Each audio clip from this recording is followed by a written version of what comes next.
น้องนี่ตั้งต้อนำพัดนี้เมื่อแล้วเล่นหอไอสุดปัญญายังก็ยังหลับยังต้องการคำนี้น้องก็เลือเจอรักน้องนี่ตั้งต้นแมวต่อยแมวคำนี้เมื่อหิ้งตาเล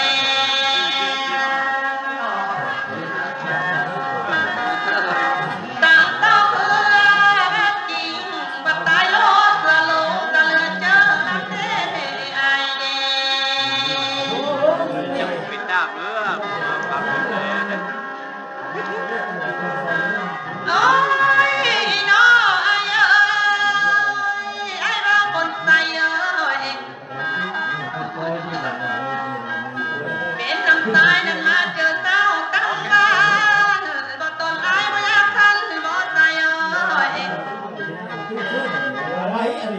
เป็นธรรมาเจอเต้าตั้งเมืองสาวบนใจบ่อยากต้านนำบ่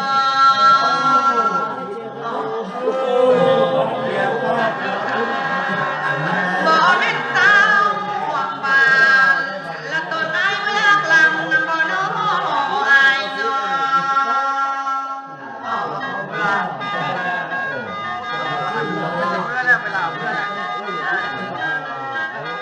ไอ้นังตามเมื่อเห็นยังเด่นดอ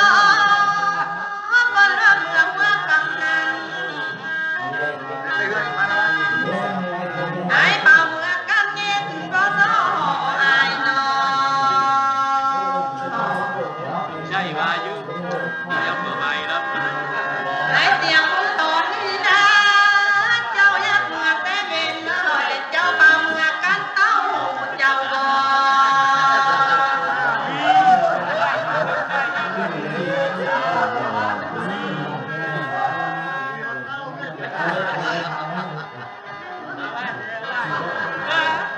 ไอ้ยังมีท่านน้องไอ้ที่ท้องเมียบ่น้องไอ้น้อง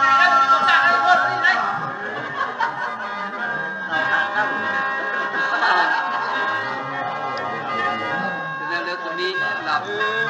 โอ้ยน้อไอ้เอ้ยก็ไอ้ลาเมื่อนอนแล้ว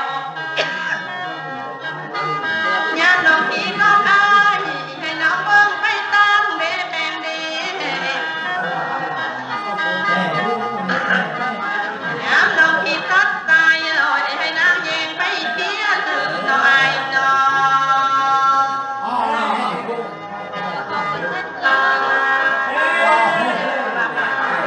น้องอยากปั้นลูกฟ้าละแต่ตายอยากตกคืนนะไอ้เอ้ยน้องอยากปั้นลูกเบิกอันตั้งตายยันบ่ได้แท้แล้ว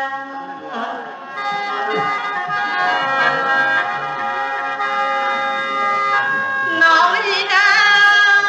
กระตั้งต่ออายและต้นอายที่รักเมื่อบ่เป็นบ่น้องอายน้อง มีเมื่อมีมาเลยนะมาตั้งนานเงินเหรอไม่ช่างเลยนะนี่โอ้ยน้อไอ้เอ้ยก็ให้เสียงคนตอนจริงใจแท้เมื่อนำน้องบนน้องกันบัดนั้นก็มองเดินเจ้าหน้าบอนเกี่ยงท่าแล้วได้ เราพูดวันท้าเลยสิที่เมื่อนี่ตัวละมุงและตาได้เกี่ยงตาอยู่เฮือนน้องเด้อไอ้เด้อเพื่อหายไปไหนบ้านกันยังไม่ลงท้ายเลยก็จะรับเป็นที่ โอ้ยน้อไอ้เอ้ยก็ไอ้จริงใจแท้ไอ้เสียงคนตอนเอ้ยไอ้เนี่ยเข้าใกล้นำแม่มาปิ้งไปจำตานแม่ไอ้แม่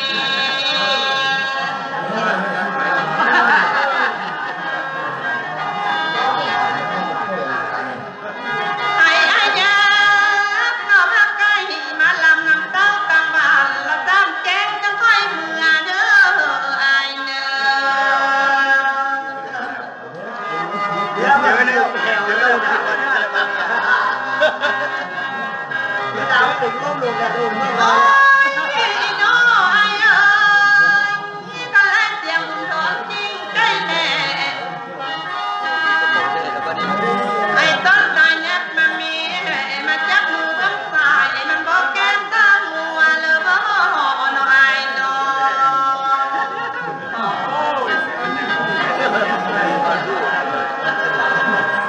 ไอ้จริงใจแน่ไอ้ต้นตายยักมามีมาจับมือของว่าน้องแม่มันบอกแก้มกับตาตาหักเลยบ่ ไอ้เขาเนี่ยมาเจอเลยเนี่ยไม่สนใจเนี่ยทำได้ดีตาม อยากเข้ามานอจับมือสาวไม่ห่างละกิ่งไอ้ก็ละเรื่องเออบ่น้อไอ้น้อ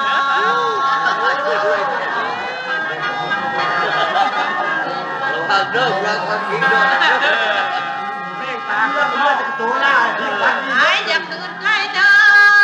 เห็นละกิ่งน้องลาดีน้องก็ลาหักเปลืองไม่ได้เสียงมันตอนใดเห็นละกิ่งนางเรื่องเอ้ยนางกะเรื่องนกกับอ้อยลานเนอ ออกไปออกการ พี่น้องเจ้าอยู่จอยจอ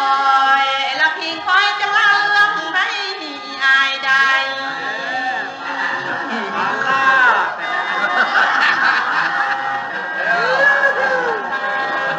ตัวเขาตัวเขาได้เลยเดี๋ยวอะไรมันยากเอ้าเดี๋ยวเขาได้ยัดเดี๋ยวก่อน โอ้ยน้อยเอ้ยให้ตายักมามี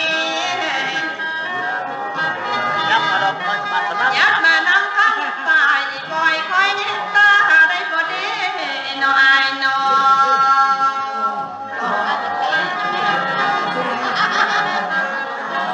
ยักมานั่งข้างขวานี่แม่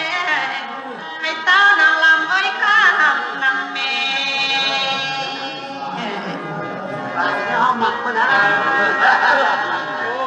อย่าเข้ามาน้องใกล้เต้าไม่หักละปอยมีแหงได้บ่เด้น้อยน้อ เธอเนี่ยก็จะมีแรงทีเดียวเลย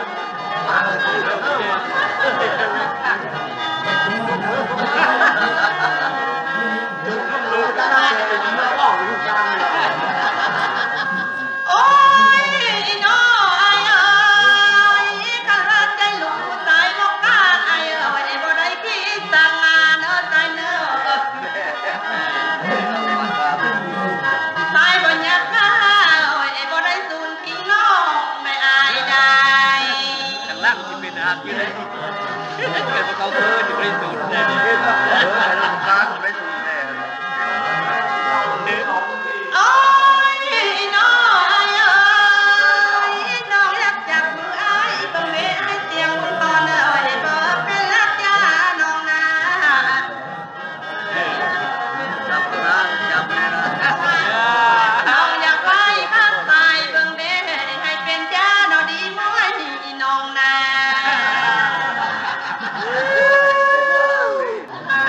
ผมมีบ้านอยู่ว่า น้องอยากเอ้ยกิ่งอายละบ่ให้อุ่นกิ่งนางเด้น้องอายน้อง ไอ้บ้านเราอย่าลืมใบพุ่งนะไปเรียนยังไงไปก็เดี๋ยวไม่พุ่งยังไง